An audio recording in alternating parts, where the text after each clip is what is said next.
Hi everyone, and welcome to another edition of the Desteni I Process live Google Hangout. We do Hangouts here live from the Desteni I Process channel on YouTube every Thursday at this time. And at the moment we're walking a series of Hangouts that has to do with family. We've titled it Transforming Family Dynamics, which is basically what it's all about and how we're utilizing the Desteni tools and the Desteni I Process courses to transform our family dynamics. And in this specific hangout, we're going to focus on parenting and transforming oneself as a parent from what might be problematic and difficult experiences to a more supportive and more natural way of being a parent. As always, you're welcome to participate in the discussion, and you do that through our Google event page. So if you're watching this live on YouTube, you have to click on the corner where it says be part of the conversation.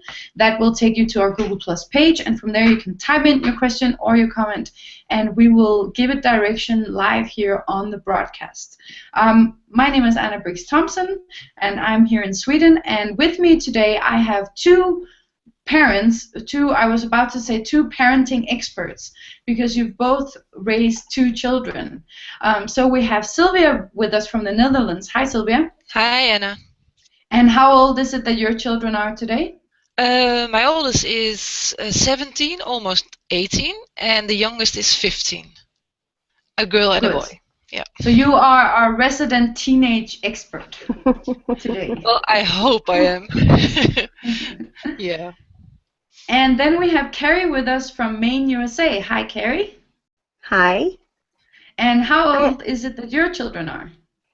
I have two children. My oldest is 25 and my youngest is 7. And that is very interesting, because you've been parenting over a long time span, had like two different periods of parenting. So that will also be interesting to hear about that. All right, but let's get straight into it. For our viewers to have some more context, and also if there are parents out there who have joined us here to gain some support in relation to themselves as parent and their experiences with parenting, I'd like if you could start by sharing how your experiences was, how you saw yourself as a parent before you joined Desteni. Let's start with you, Carrie. Can you give us some highlights of your experience of yourself as a parent? Yes, I saw myself as the loving parent, the cuddler, the supporter.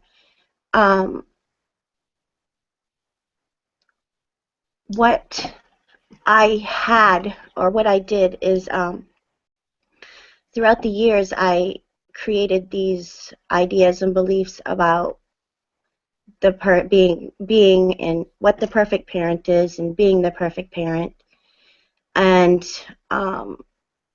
I created that from watching TV, watching other parents, comparing myself with other parents, and I also took a look at my own childhood, and I would say, well, when I'm a parent, this is the way I'm going to do it, and everything's going to be fine.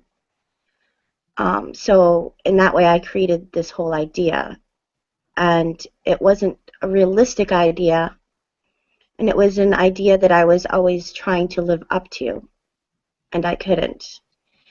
Because of that idea, I had beliefs about the way my children would end up, or the way they would behave, and it didn't turn out as I had anticipated. So when they would go into that, the behaviors that I didn't expect them to go into, I would become worried, and I was afraid, because I couldn't control my children. So I had a lot of anger for a very long time, and that anger would build and build and build, and I would have emotional outbursts, followed by bouts of guilt, which I would then come back with, the cuddles the hugs, the love, the talking sweet, the being loving, or my definition of what love was at the time. And that was a pattern that continued for up until it consistently up until about 2 years ago. Yeah, it sounds very classical, you know. I'm sure that almost all parents can relate to that pattern of polarization between the emotional outbursts and then the guilt and then the love and the cuddles, but also at this point with how we all say, you know, when I grow up, I'm not going to be like my parents. I'm going to do it differently. And it's interesting to see how the generations, you know, even entire generations are fueled by this. Like you had, for example, the people who were born in the 60s or in the 50s who then would rebel against their very strict upbringing and then, you know, create these hippie communities that then created maybe a generation of people who needed more safety or more security, exactly because of what you said, that when I grow up, I'm going to do it differently, or I'm going to do it like this. And then it becomes more like an image, more like a fantasy, and then your actual living child won't fit into that, because how could they? You know, it was just an image. Exactly. Is it that creates something a lot of that conflict. yeah, I can imagine. Is that something that you can relate to as well, Sylvia? Well, no, not the well. The story, like all the imprinting you get from society, and well, as a girl, you start playing with dolls, and at a certain point, you just know you want children. Why you know that you don't know, because it's all laid out in a way for you. So that's why I thought I wanted children too. And I was confident because I was a social worker. I worked with families and their children. So I gave a lot of advice in my early 20s, and had also a lot of times that people asked me, do you have children your own, of your own? And then I said, no, I don't have them yet. And people didn't feel confident by taking my advice because I didn't have any children. So then I thought, well, it becomes better when I do have children, and I can maybe I can give more or better advice. And then I got my children, and of course it didn't. It wasn't like you guys said. It's not like the picture you imagine. It's always different. And I never had these outbursts. I never had emotional going back and forth from one thing. I never had that. But I had periods that I thought, my God, how am I going to cope with this? And well, my oldest was a bad sleeper, a bad eater. So that was quite of a big burden on me. But I never had outbursts about it, or never went into really emotional breakdowns or anything like that. But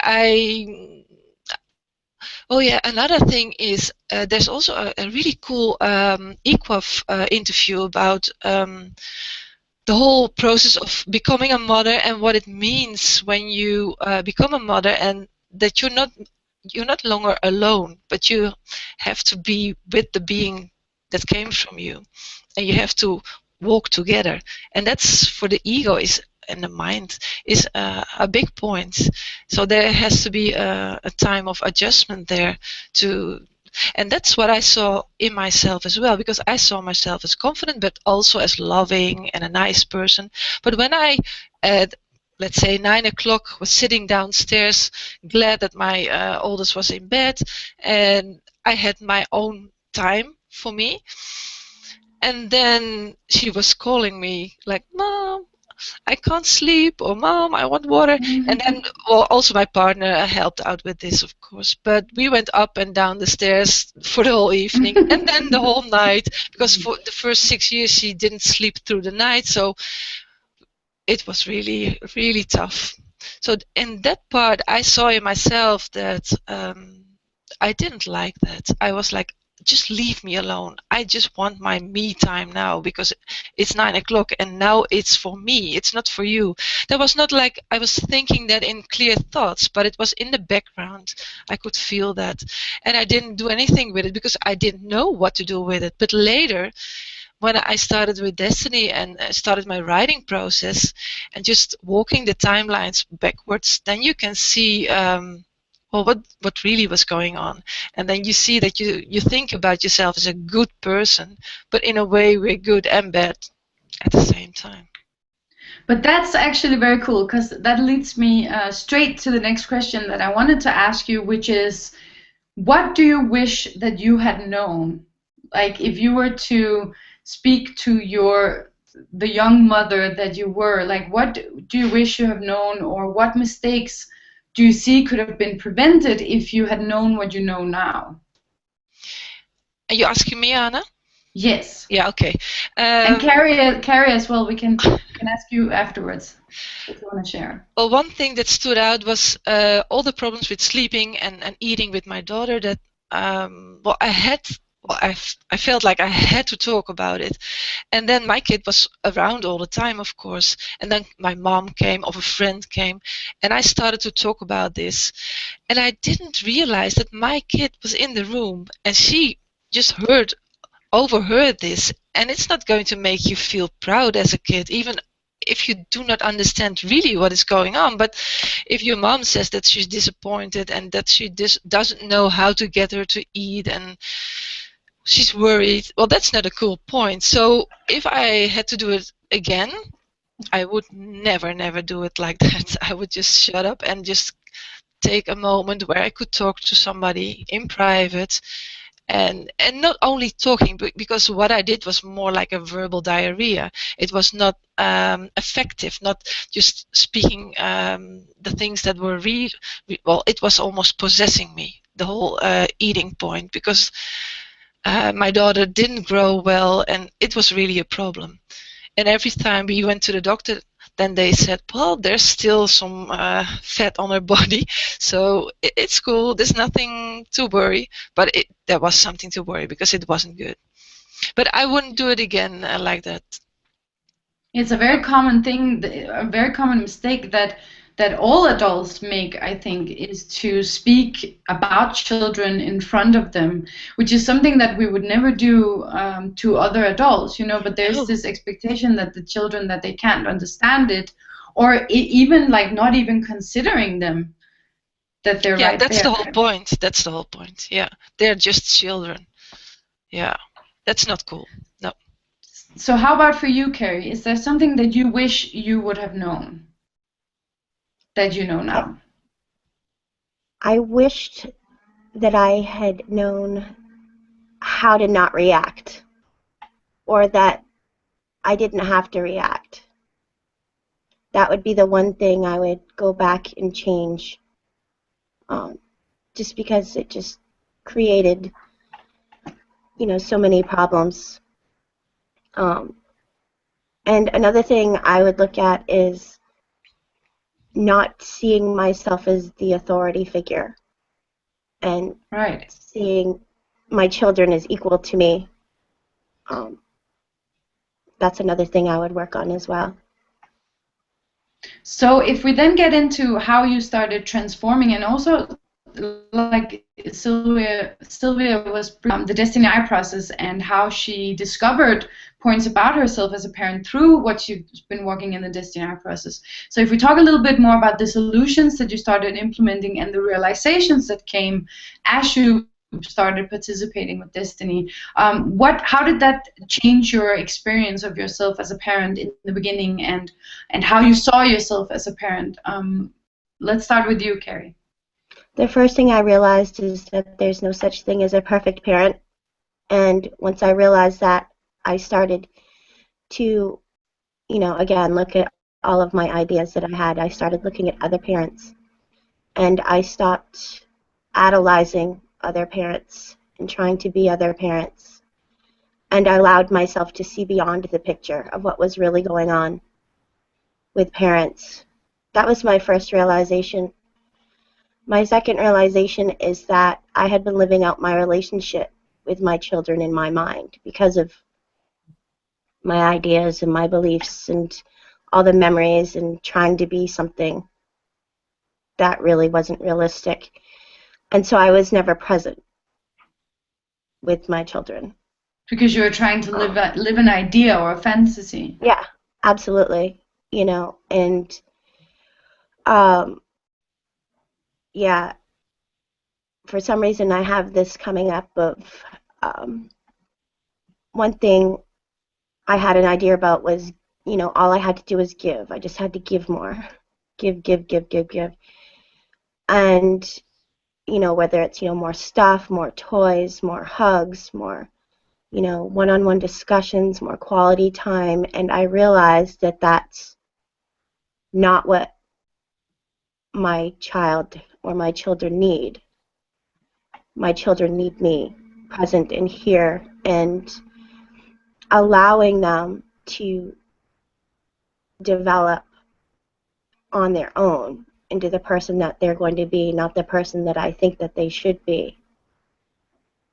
And a part of that, once I stopped the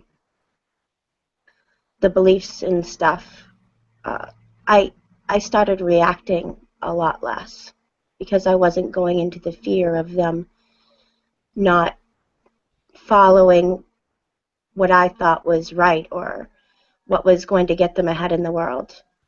And I simply allowed them to have a life.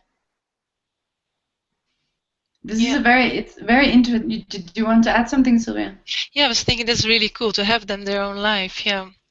And not just trying to direct it, and not, as you said, Carrie, not this this image, this picture you have of them, or maybe a profession you want them to achieve because you didn't achieve it, and then your child has to well, fulfill your dream.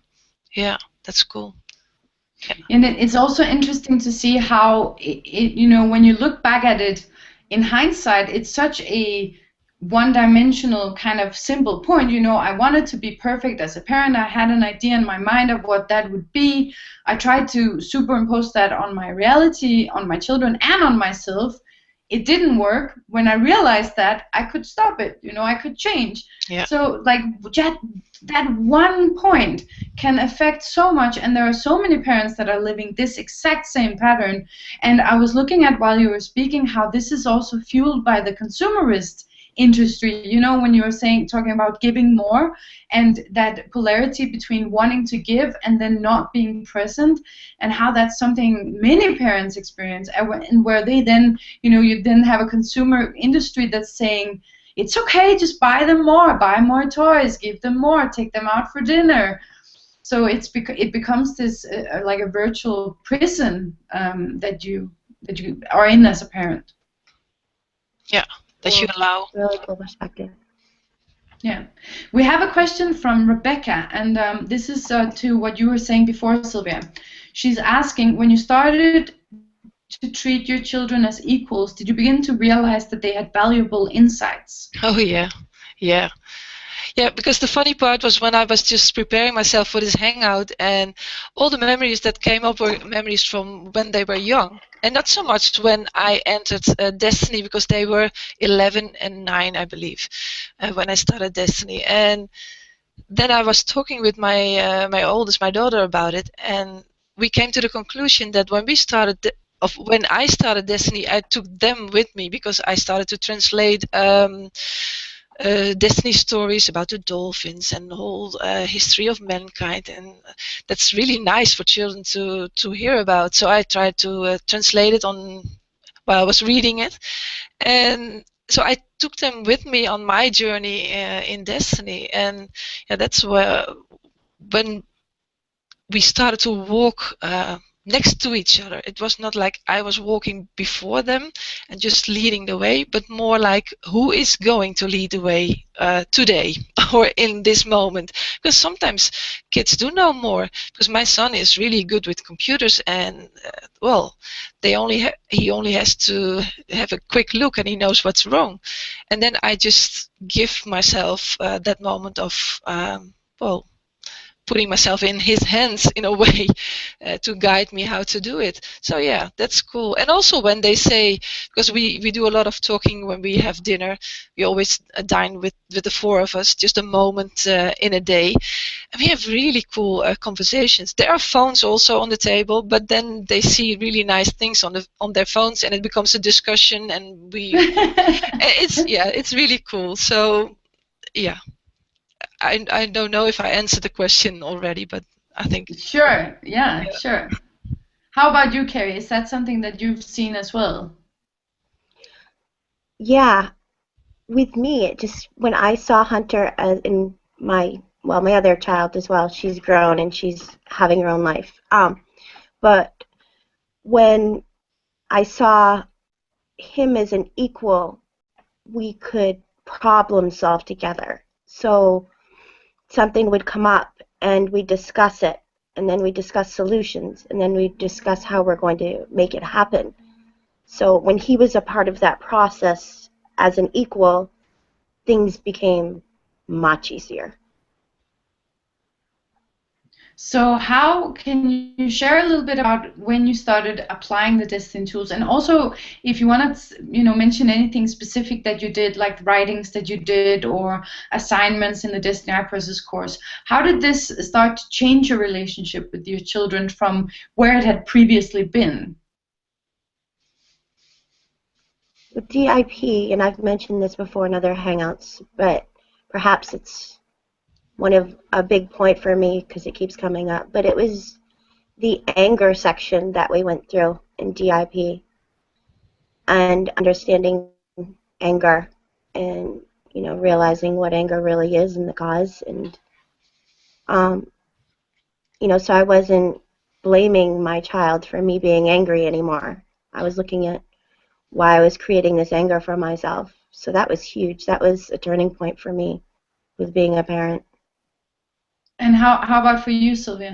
Yeah, well, I was just thinking about the first realization that wanting to become a mom wasn't something I really wanted myself, but it was something like the biological clock was ticking, like this ticking bomb.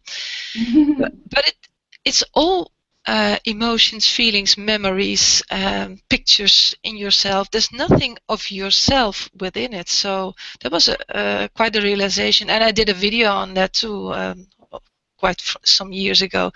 And when I looked it back, I was like, "Whoa! If you're not realizing these things yourself, it might even sound really harsh, because people like to be romantic about the whole parenting thing, and oh yeah, now we have a child."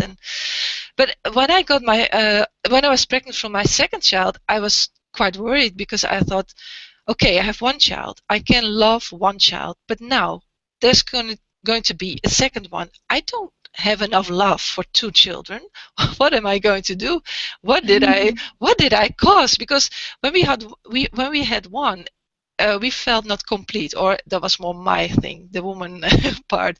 I said to my partner, I don't know, but I don't think this is the complete picture. That's a cool wording also, because it was a picture what I was hunting after. Cool.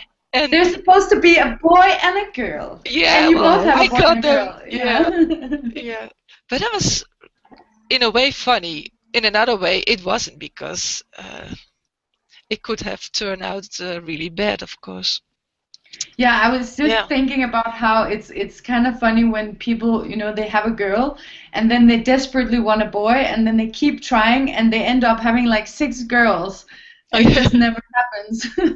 Well, I wanted another girl, and I have I have an idea why I wanted it, because I have a little brother 4 years younger, and well, we had fun together, but it wasn't like being 1 year separate from each other. So when I was already in high school, he was still in elementary school and things like that. So there was not a real connection.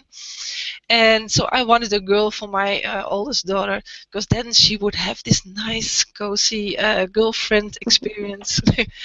And then, and well, in that time, it was not common to check what it was, the gender of your baby in Right. heart. It was better just to keep it a surprise. So we kept it a surprise. And then I had early labor, how do you say it, contractions and things like that. And I had to go to the hospital. And I thought, oh, this must be a girl because girls are far more stronger and it cannot be a boy. Now I'm sure it's not a boy. And then I was there and they had to take this, do you say an echo or what do you say, the machine that's making the picture? Ultrasound. Oh, ultrasound. Yeah, I was, okay. And then I saw this, well, the male part, let's put it. And I was like, no, that's not what it is. And they said, oh, do you want to know the gender? And I said, no, I don't want to know. I don't want to know. But I had seen it. It was a boy. And of course, it was cool later on. But it's so stupid that you just, it's all about pictures. But it's fascinating. It's fascinating, that you, like Carrie was talking about earlier, in terms of seeing how your experience was as a child, that you then say, I want something different from my child, and then based on that is what you create the picture. You know, that's what, either that or you have an ideal that, you know, you read in a fairy tale, you know, you have the picture of the family is not just a mother, a father, and one child. It has to be two children, you know, to be complete. Yeah. So would you, based on what we've been discussing here, would you guys say that the primary problem, or one of the problems that parents experience, are because they create ideas and images of what parenting should be or what a family should be, that's actually what produces so much conflict within themselves and in their families? Yeah, definitely. It doesn't give you space to just be in the moment. Because otherwise you would see, okay, my child is now at this point. Today we're doing this. But if you're only, well, just going to a soccer game, and your picture in your head is that your boy is going to be the best of the team, and he isn't. Well, then already you have conflict in your head, friction. Like, how come my picture isn't coming into reality? So just a simple thing is, yeah. Am I not good enough? Yeah. You know, that stuff comes up. Yeah. So if I were to play the devil's advocate now, you know, from a normal parent that has wishes and ideas for their children, I would say, okay, but if I'm not supposed to have these images of who I want to be as a parent and the kind of life that I want my children to grow up into, what am I then supposed to do? Well, the thing is also for an adult life, if you make pictures of your future, you know it never becomes that picture, never. So why would you do it for your child if you already experienced that it isn't is going to be that way? So, but so that's not the question you asked. No. So then, what can you do instead? Yeah, what do you do now that you are not creating such pictures? What are you then doing? Where I am at the moment, I'm in the unknown territory. I don't know what's going to happen. I don't know the person that my child's going to be. But you know what? Even when I was controlling everything, my child still didn't turn out the way you know I expected her to be. You know, and so that what I realize is that fear that I'm feeling is because I'm outside of my comfort zone. I've never been here before. Why can't I just see what happens? Why can't I just see what my child develops into on his own? And at the same time, I can do that for me. You know, I'm freed up, you know, to do that for myself. Interesting. So then it also becomes that you're not just a parent, you're also yourself. Yeah. Yeah. Yeah. And you just look at your child. So would you say that the control... Sorry, go ahead, Sylvia. No, you just look at what is the interest, especially for younger children. What is their interest, and not just thinking, okay, I like my kid to go to guitar lessons or violin or whatever, gymnastic. But just ask your child, go and sit down, or just see what their interest is in. And if it's something out of the ordinary, or something other kids don't do, well, let it be. Who cares? Yeah. Because Exactly. you want them to try out a lot of things before, because already when they're in their young teens, they have to make big decisions in school, what they want to become later. And if they didn't have any experience when they were younger in making choices as simple as what club do I want to join, how are they supposed to make a good choice later on? So you have to give them some more space and don't be there on top of it. I also really liked what you said earlier, Carrie, in terms of how you had an image of what it means to be a good parent, and that was what you were trying to live. But as a consequence of that, you weren't actually here with your child. You weren't actually present. So that could be another answer to say that, okay, so you have all these images, but is that really who you are? You know, because I would say that it's cool to have goals and have points that you'd like to accomplish, or like, for example, I'd like to not be so angry. I would like to develop more stability within myself.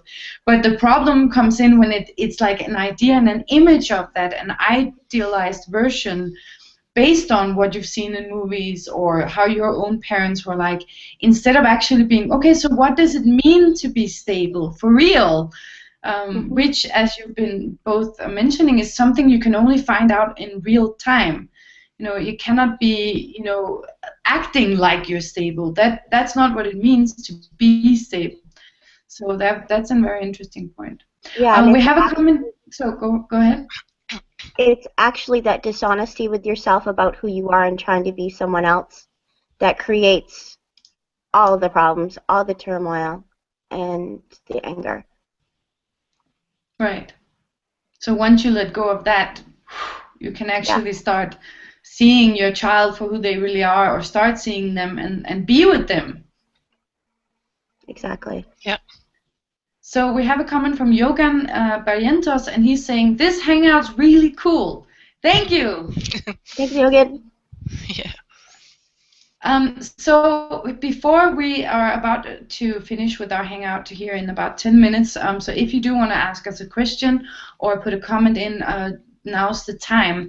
But Sylvia and Carrie, I'd like to ask you, what tips or suggestions do you have for someone who's watching out there, who is a parent or maybe is about to become a parent, in terms of assisting them, giving them some support so that they don't have to make the mistakes that you've made, or, you know, that they can walk directly into being supportive and not creating these images, for example, that then turn into conflict.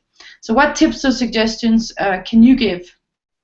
Kind of like we were saying before, you know, if you were giving a tip or to your younger self, the young mother. I would say to investigate a lot of things, because when I had my my kids, there was internet, but it wasn't like how it is today. But now on the internet, and also still in books, you can find a lot of information, but you have to just cross-reference, not read one story, but just read the one side and the other side of it, and try to see in common sense what you need to do, because there's a lot of advice from from health organizations that, well, one year they say this, the other year they say that. Already when you have a baby, it has to sleep on their back, or it has to sleep on the side, or you have to give these drops, or you have to do these shots, or it's so confusing. And as a young parent, you just don't know. So I would say just read yourself, read a lot, and inform yourself, and then make some cool decisions. Have some water. Oh, you have water there. Good. I have. I would also say that that's a really cool tip, and something that I've been doing in terms of researching on the internet, within knowing that, you know, I have to cross-reference. So I'll, for example, Google a topic that I want to know about, but then I keep looking and researching and finding other articles. I don't know if you guys can relate to this, but it's like at some point it's like you hit a circle and it will be the same information that comes up, and you see that, okay, now I have relatively exhausted this topic and I have more of an overview. You I've seen the different perspectives. There's this camp and that camp, and they're saying that, and this is okay. So now I have enough information so that I can make a decision. Yes. Yeah, and then you make a decision that's practical that you can live with. Right. And then we can also mention that we have actually a Destonian who is a young mother, Layla, who is from the Destiny Farm, and she's writing a blog series titled, I think it is A New Mother's Journey to Life. And those are very cool blogs because she's walking it, straight from the moment she got pregnant, sharing the realizations and insights that has come up for her. For example, one of her latest blogs talks about the whole baby wear, baby equipment industry, and how so much of what is produced is completely unnecessary. So we'll put a link to that in the description below the YouTube video once it's uploaded. How about for you, Carrie? What tips or suggestions would you give for any parent out there based on what you've realized and seen for yourself? When I first started wondering what it is that I could do for my child, I asked a friend who's walking a similar process to what we are here, and that person suggested to me to stop reacting and perfect it. That would be my first suggestion, and it takes time. How do you mean stop reacting and perfect it? Stop reacting. Stop reacting to what they're doing. Stop taking it personal. Stop going into the fear of things not working out the way you had anticipated them working out. Slow yourself down. It helps a lot to just kind of slow yourself down, because when you do that, you can kind of see where all of these beliefs and thoughts and fears are coming from. For me, recently, doing the mind constructs, this has become even easier, because with the mind constructs, we're slowing everything down and breaking things down into memories and moments and reactions within those moments, so that you see all the thoughts that you're having in that one moment and all of the reactions that you're having. So slow yourself down so you can see that stuff come up, because it's just coming from your mind. It's not real. So that's how I did it. That's how I stopped the reactions. And I did it from the point of, this is what's best for my child. Because I thought that what was best for my child was, me spending all this quality time, and, we should be outside doing all this stuff together all the time. I had to be a constant part of his life, and that really wasn't it. It was the reactions. So if you can work on that point and slow it down and stop it, things will become much easier. And you'll probably feel a lot better about yourself as a parent if you're not going into, emotions and feelings all the time. Definitely, and we actually have a forum in the Destiny group where you can go, and there is a parenting section, so you can actually go and ask if you do have any questions and want to ask in a little bit more detail in a more intimate format, and then you will receive support from the other Destonians who have walked the same process that you're walking. Did you want to add something, Sylvia? Well, I was just thinking about the quality time that with a lot of women that have jobs outside, or maybe they have jobs inside the home, I don't know, but there's a lot of demanding for women these days. You have to be the perfect mother, you have to be the perfect wife, you have to be the perfect employer, or whatever.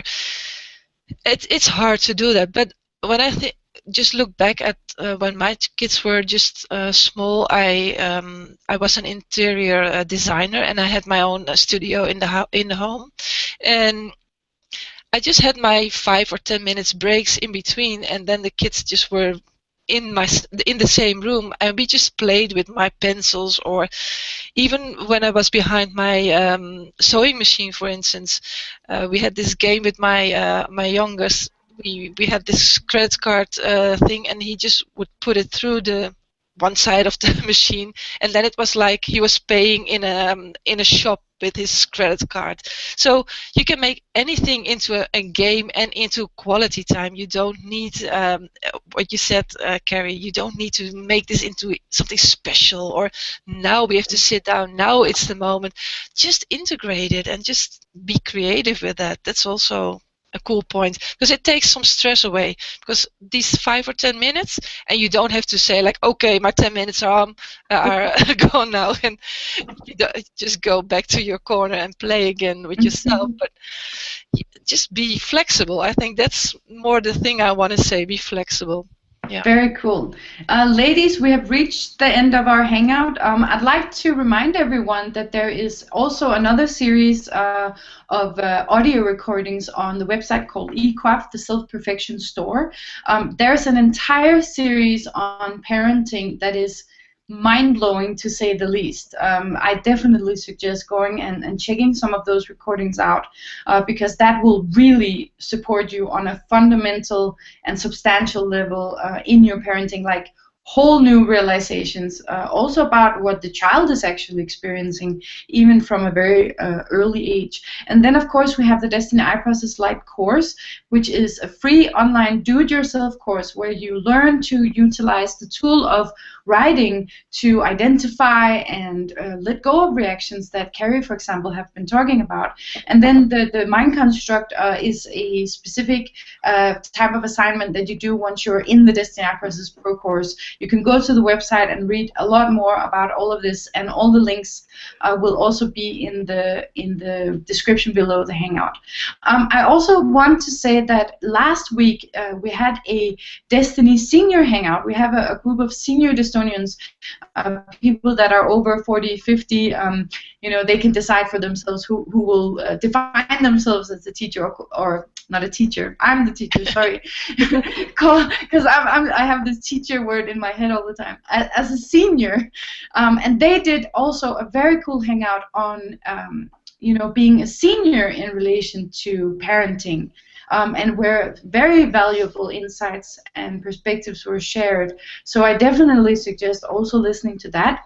And then finally, I will say that on Friday, we have which is tomorrow, we have a Desteni movie night hangout that we do each Friday, where we give Destonian perspectives on movies. And tomorrow it is the movie The Island, and Victor is going to be the host.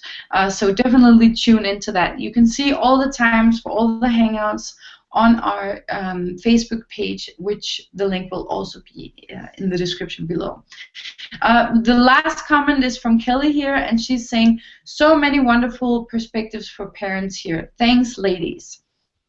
Thank you so much for that, Kelly. And Sylvia and Carrie, I would like to thank you for being here. And we will be back next week with our final hangout for this year and our final hangout in this series on family dynamics. So definitely don't forget to tune in. And please also remember to subscribe and thumbs up our videos. Thank you. Bye, everyone. Bye.